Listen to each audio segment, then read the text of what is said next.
Shalom jemaat yang dikasihi Tuhan. Hari ini adalah hari yang berbahagia buat kita semuanya, karena hari ini kita memperingati hari kenaikan Tuhan Yesus ke surga. Kita percaya bahwa Tuhan Yesus melakukan yang terbaik buat kita semua orang-orang yang percaya. Dan saat dia naik surga, dia akan juga datang kembali ke dunia. Meskipun hari ini kita tidak bertemu secara fisik, kita bisa bersama-sama merayakannya dengan penuh sukacita. Mari bersama-sama jemaat Tuhan yang ada di rumah masing-masing, kita mengikuti ibadah ini. Bersama-sama kita memuliakan, mengagungkan nama Tuhan. Mari sebelumnya kita berdoa untuk ibadah kita di hari ini. Kami menyerahkan ibadah kami hari ini ke dalam tangan-Mu Tuhan. Kami percaya ada sukacita, ada kemenangan, dan ada berkat secara khusus yang Tuhan telah siapkan buat kami, orang-orang yang percaya. Berkati seluruh umat-Mu yang bersama-sama hari ini mengikuti ibadah di rumah mereka masing-masing. Kekuatan Allah, sukacita Allah melingkupi kami semuanya. Kami semua yang terlibat di dalam pelayanan, Tuhan memberikan pengurapan yang datang daripada Tuhan, sehingga hanya kemuliaan Tuhan yang nampak atas kami. Kami siap Tuhan memulai ibadah kami hari ini dengan penuh ucapan syukur di dalam nama Tuhan Yesus Kristus. Haleluya. Mari di rumah masing-masing berikan tepuk tangan yang meriah. Haleluya. Bersama-sama, karena kasih-Nya tidak pernah berkesudahan. Kasih setia Tuhan dan rahmat-Nya selalu baru bagi kita. Haleluya. Mari kita naikkan pujian ini.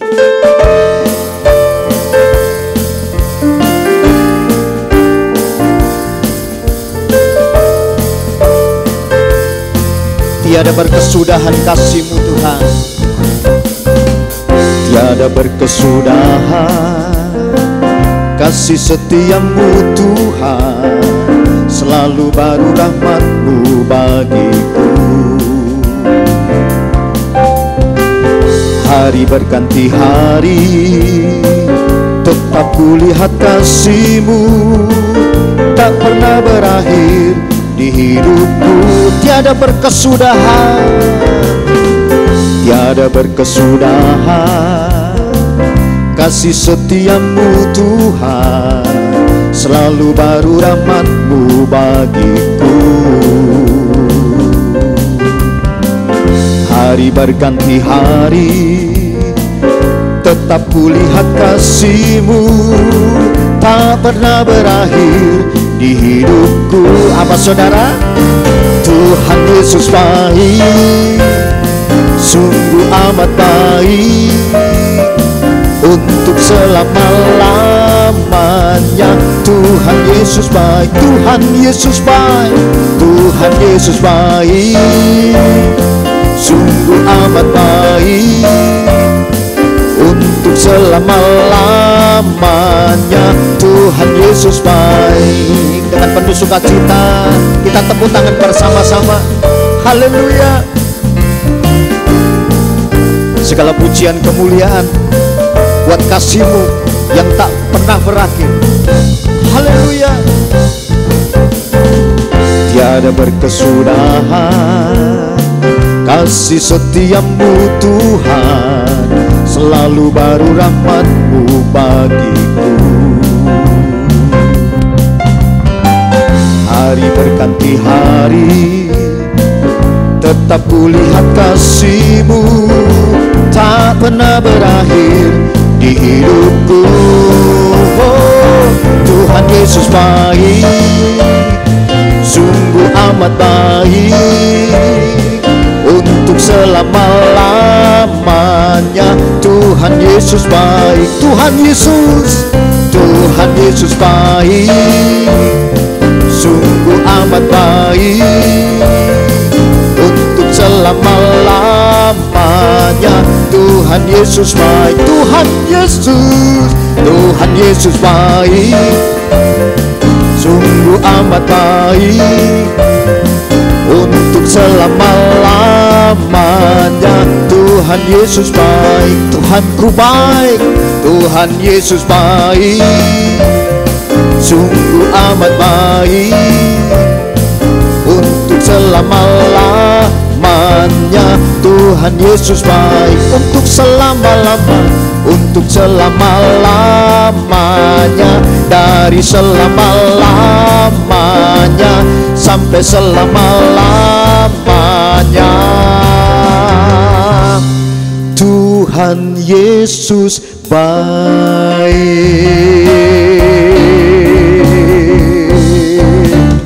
Haleluya. Sukacita yang tidak terkatakan, karena Dia sudah melukis semua alam semesta ini dengan lebih sukacita lagi. Mari kita naikkan pujian ini. Dia adalah pelukis cakrawala, merangkai segala jagat raya yang ada di dunia ini. Dia pencipta alam semesta ini. Haleluya. Engkau baik Tuhan. Haleluya.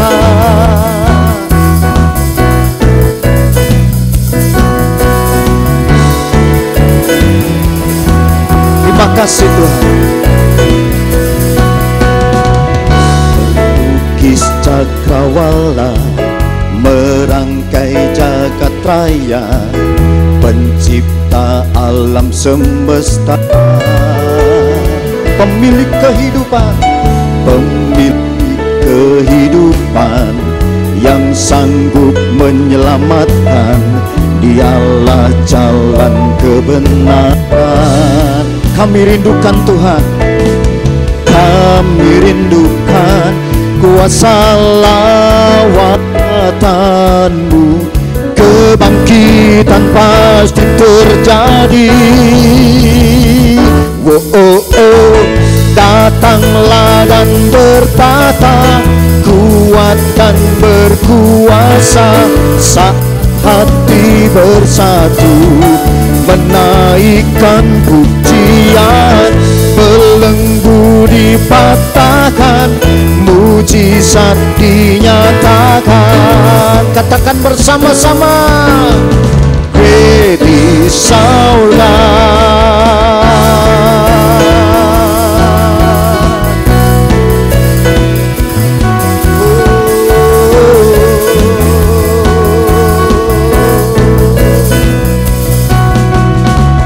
Pelukis cakrawala, merangkai jagat raya, pencipta alam semesta. Kita mengakui Dia pemilik kehidupan kita, pemilik kehidupan yang sanggup menyelamatkan. Dialah jalan kebenaran. Kami rindukan semua Tuhan, kami rindukan kuasa lawatan-Mu. Kebangkitan pasti terjadi. Datanglah dan bertata, kuat dan berkuasa, saat hati bersatu menaikkan pujian. Belenggu dipatahkan, mujizat dinyatakan.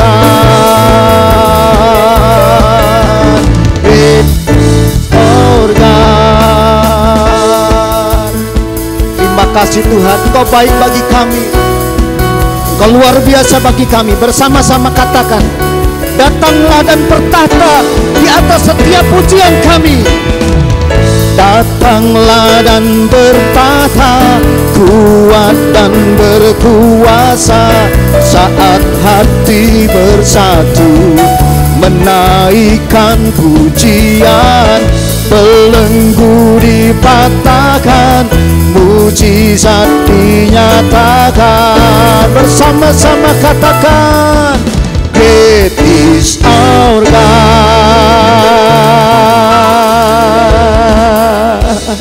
Haleluya.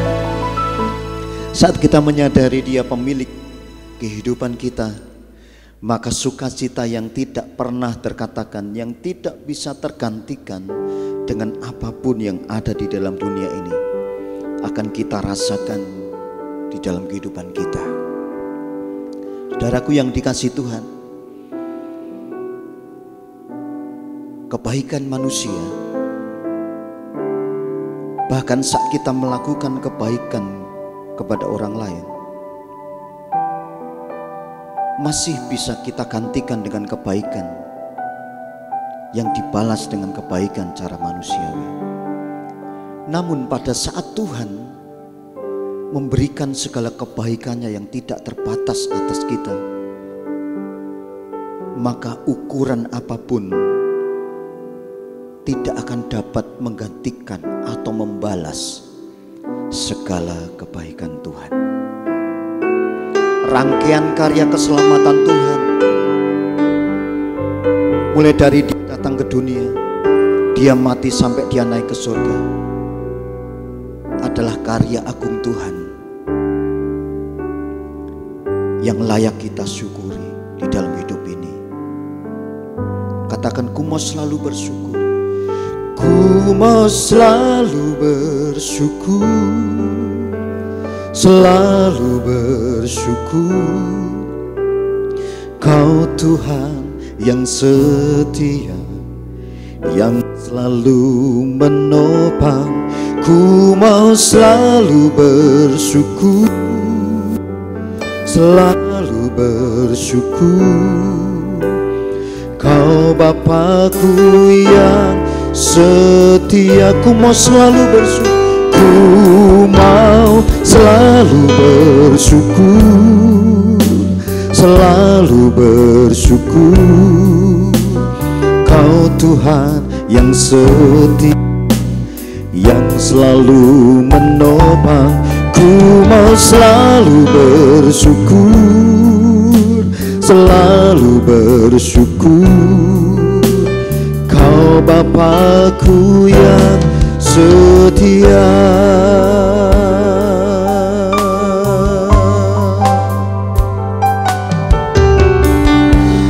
Dengan apa ku membalas kasih-Mu yang ku terima dari-Mu? Dengan apa ku membalas cinta-Mu? Oh Yesusku, ku mau selalu bersyukur, selalu bersyukur. Kau Tuhan yang setia, yang selalu menopang. Ku mau selalu bersyukur, selalu bersyukur. Kau Bapakku yang setia.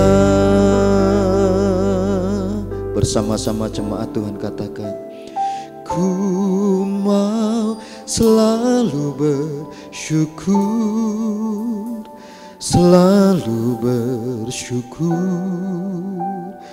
Kau Tuhan yang setia, yang selalu menopang. Ku mau selalu bersyukur, selalu bersyukur. Kau Bapakku yang setia. Ku mau selalu bersyukur, selalu bersyukur. Kau Tuhan yang setia, yang selalu menopang. Ku mau selalu bersyukur, selalu bersyukur. Kau Bapakku yang sekali lagi, ku mau selalu bersyukur. Ku mau selalu bersyukur, selalu bersyukur.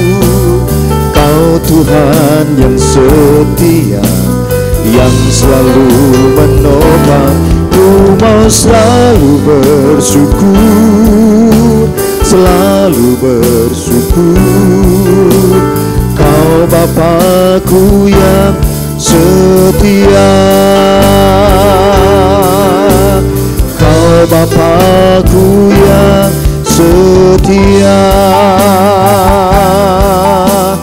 Kau Bapakku yang setia.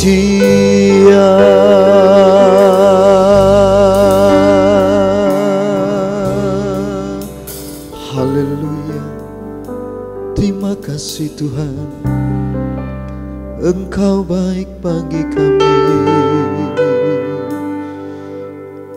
Kami mau selalu bersyukur. Terima kasih Tuhan buat lawatan-Mu atas kami Tuhan. Haleluya.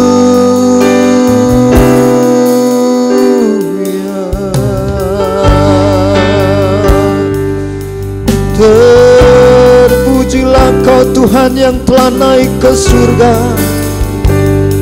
menyediakan tempat yang terbaik buat kami umat-Mu yang percaya. Kami bersyukur,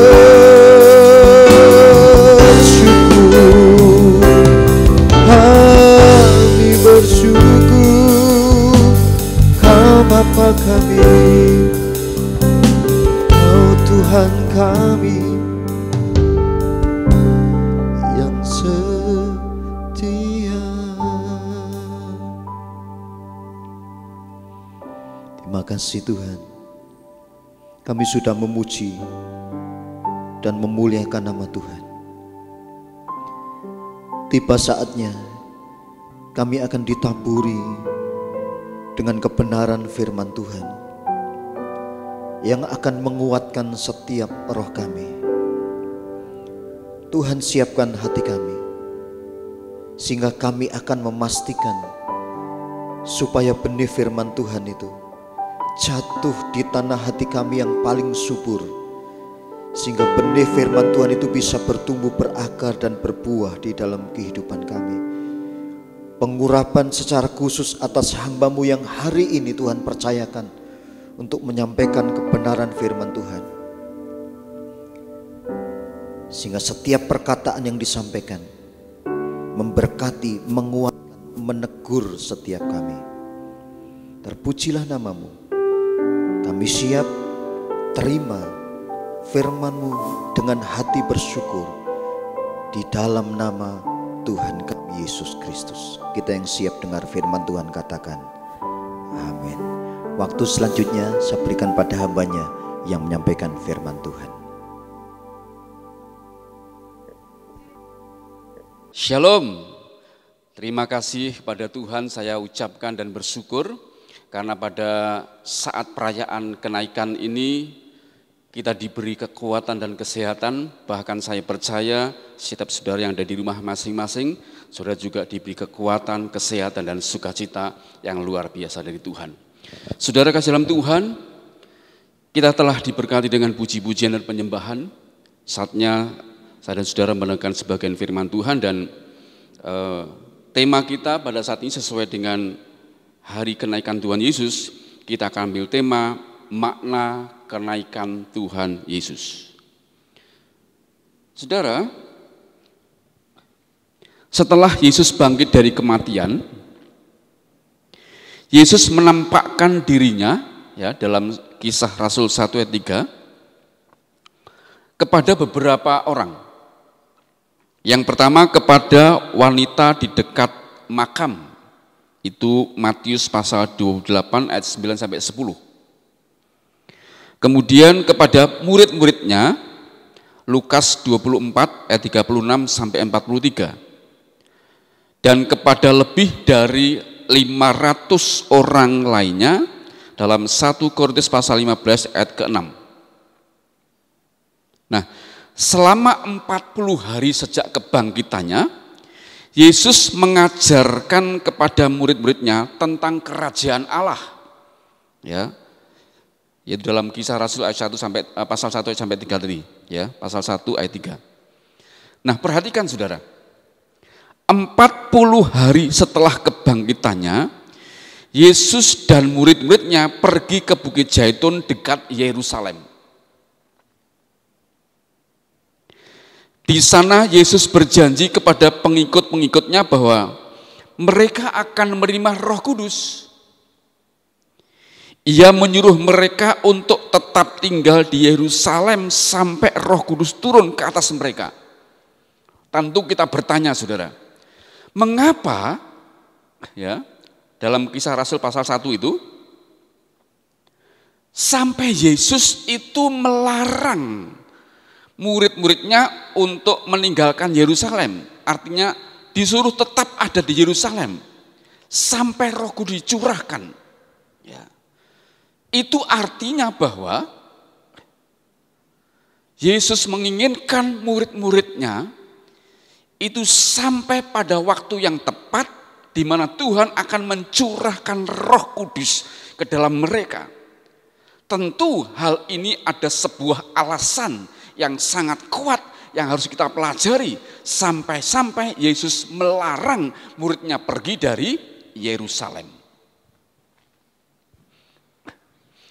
Kemudian setelah Roh Kudus turun, Yesus memberkati mereka. Sebelum Roh Kudus turun, artinya sebelum Yesus naik ke surga, Yesus memberkati mereka lalu naik ke surga.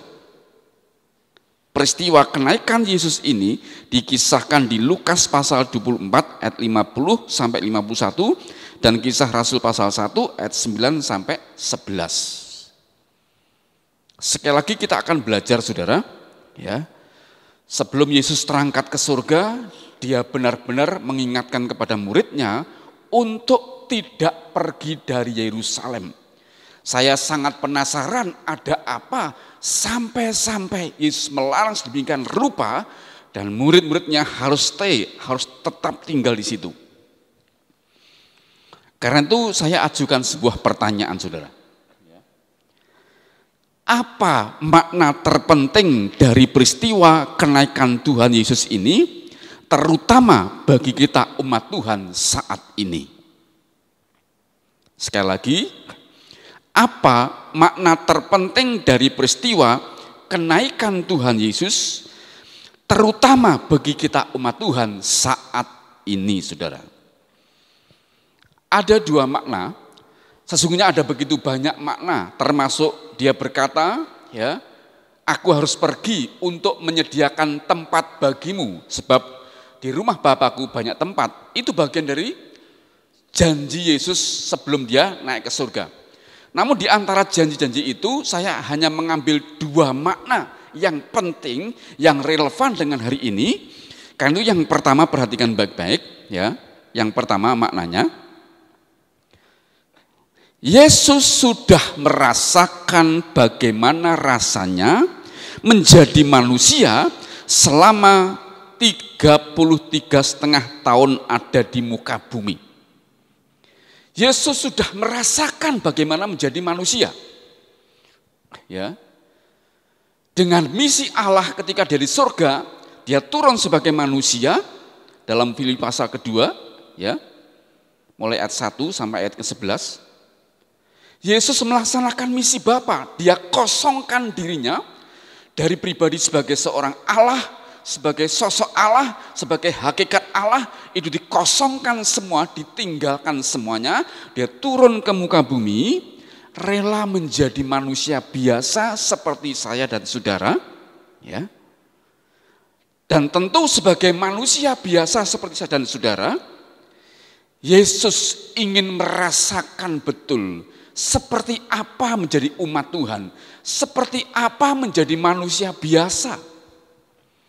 Karena itu di dalam Ibrani pasal 4, saya akan bacakan Ibrani pasal 4 ayat ke-15 berkata demikian. Sebab imam besar yang kita punya bukanlah imam besar yang tidak dapat turut merasakan kelemahan-kelemahan kita. Sebaliknya, sama dengan kita, saya dan saudara, ia telah dicobai hanya tidak berbuat dosa. Ayat ini mengandung sebuah makna, saudara. Ya. Kita punya imam besar, di mana imam-imam besar dalam perjanjian lama, ya, itu tidak ada yang seperti Yesus. Yesus merupakan imam besar yang sejati dan terakhir. Dan sebagai imam besar, dia juga sebagai manusia biasa, dikatakan ya, ia turut merasakan kelemahan-kelemahan sebagai manusia. Dia juga merasakan bagaimana dicobai sebagai manusia. Artinya begini saudara, ya, artinya begini. Yesus itu bisa merasakan ketika kita manusia biasa ini ketika merasa lapar dan haus. Dia rasakan saudara. Ya.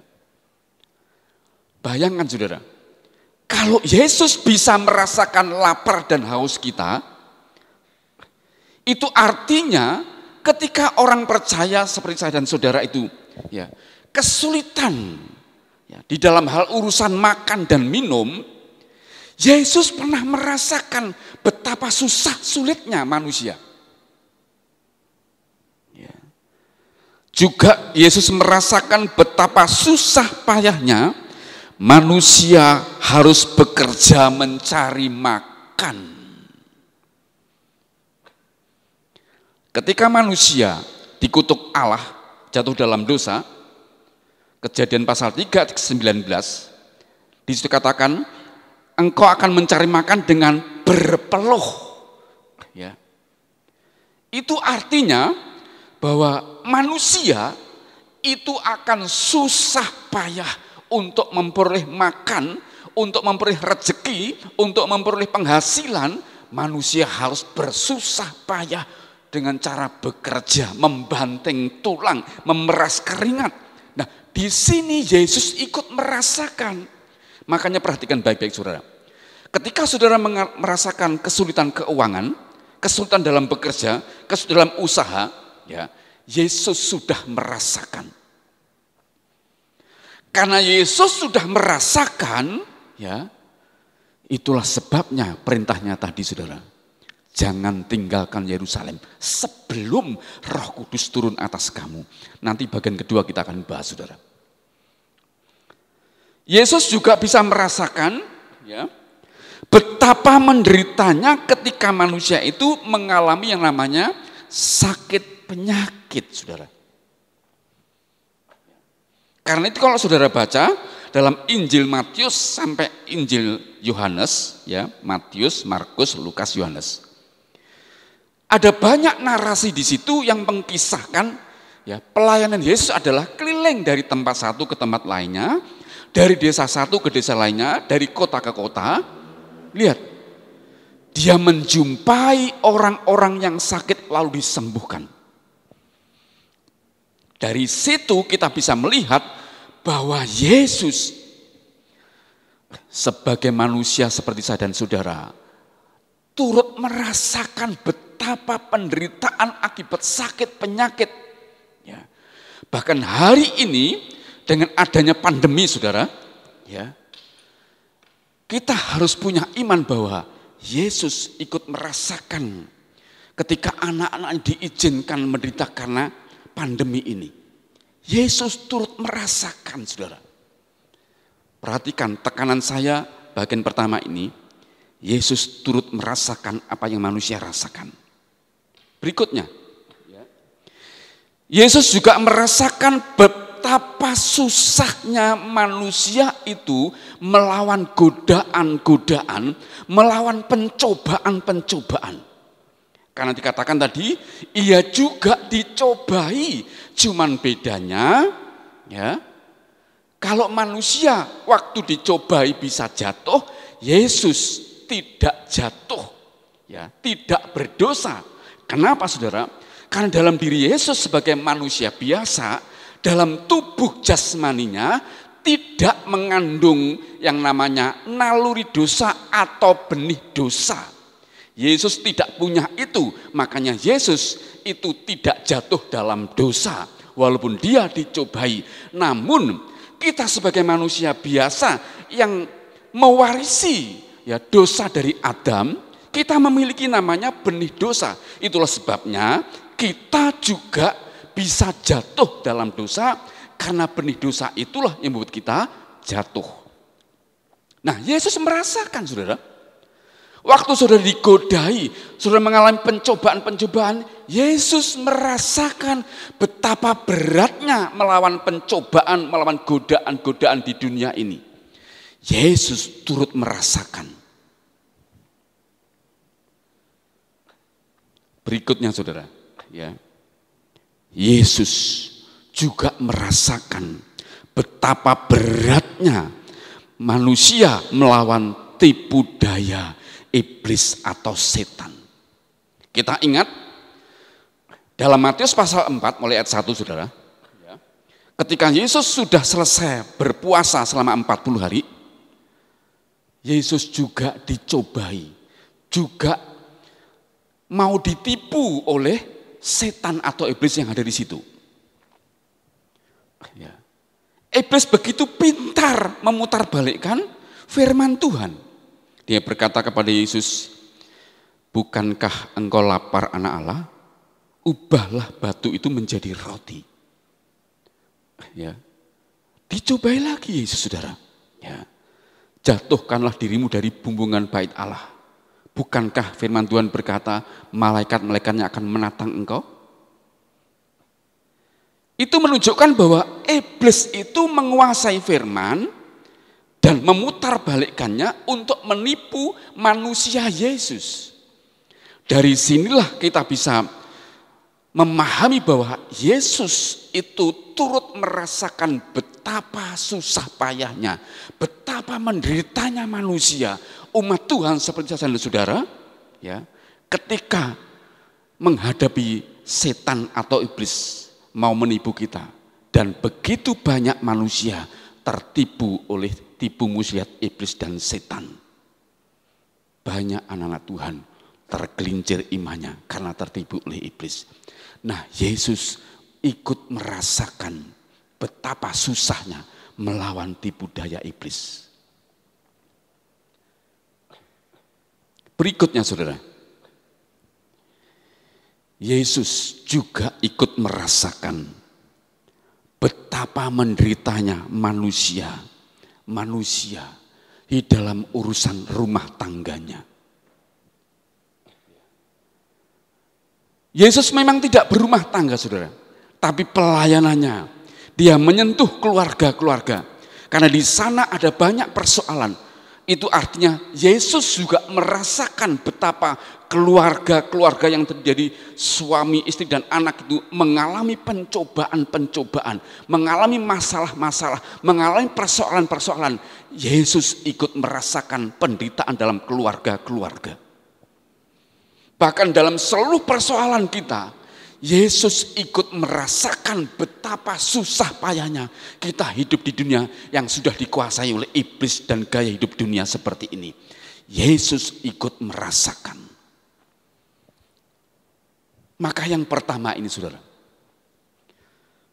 ketika saya dan saudara merasakan persoalan hari ini, apapun persoalan saudara, persoalan sakit penyakit, pencobaan, penderitaan, persoalan keuangan, persoalan usaha pekerjaan saudara, persoalan rumah tangga, persoalan sakit penyakit, persoalan apa saja, perhatikan baik-baik.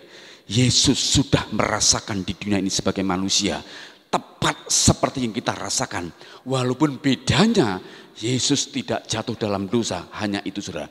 Namun sesungguhnya Yesus sama seperti saya dan saudara, merasakan betul betapa beratnya menjadi manusia yang sudah jatuh dalam dosa, saudara. Yesus merasakan betul penderitaan manusia. Itulah sebabnya makna yang pertama, saudara.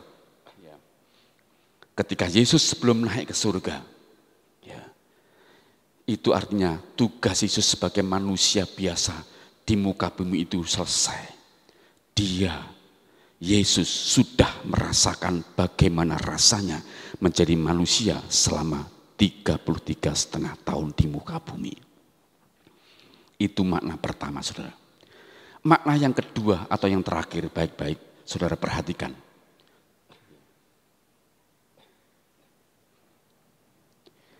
Yesus pergi naik ke surga, namun sudah membuktikan bahwa ia tidak meninggalkan umatnya hidup sendirian dan dibiarkan menjadi yatim piatu. Ya.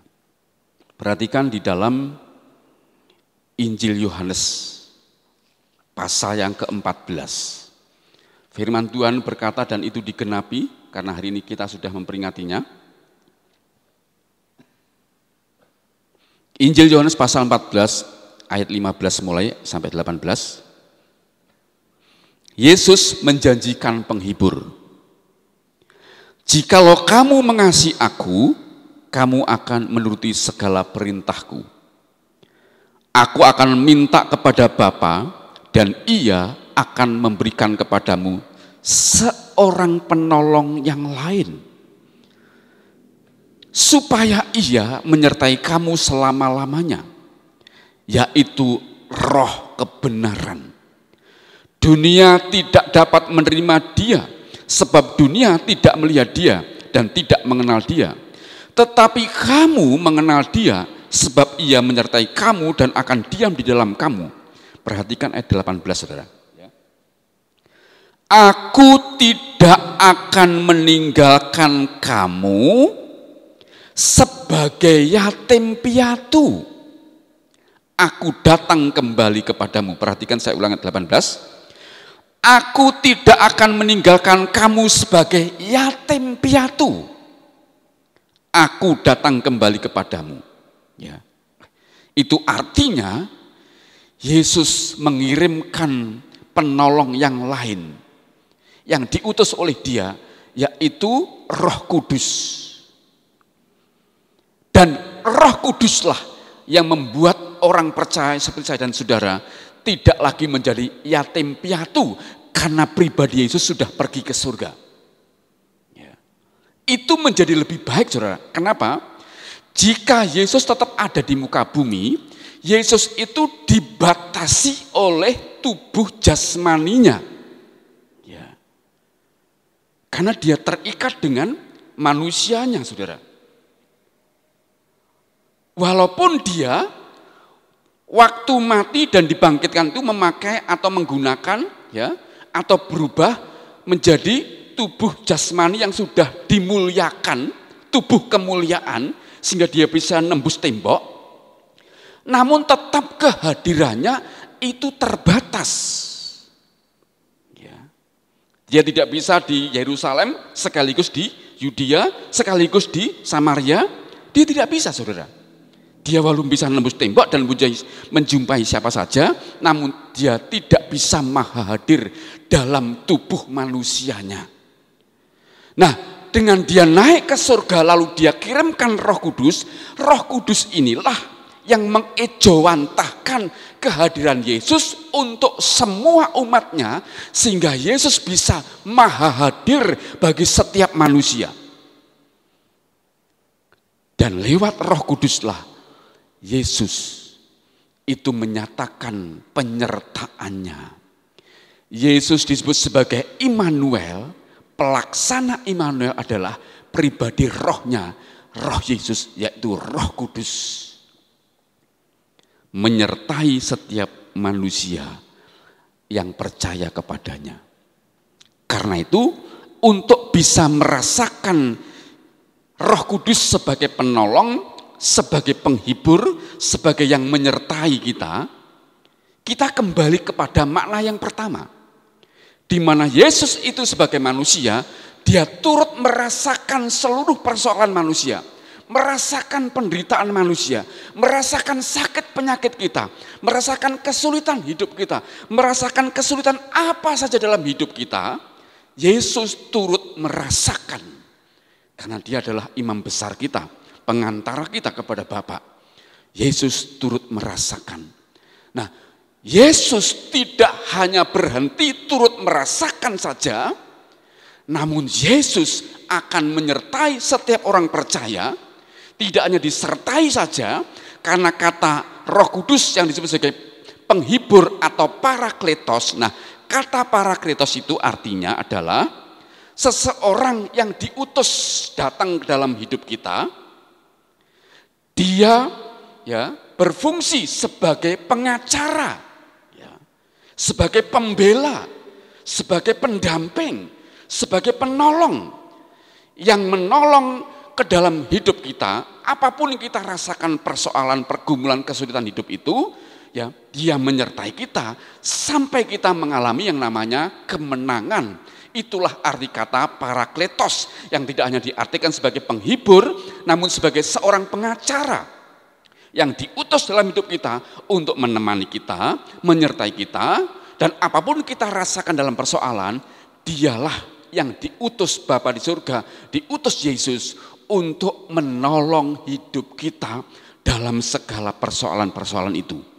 Itulah sebabnya ketika Yesus merasakan lapar, merasakan haus, merasakan susahnya mencari rezeki, merasakan sakit penyakit, sekarang itu peran itu diganti oleh pribadi Roh Kudus yang hadir dalam hidup kita masing-masing. Perhatikan baik-baik. Roh Kudus hadir dalam hidup saya dan saudara. Masing-masing ada Roh Kudus.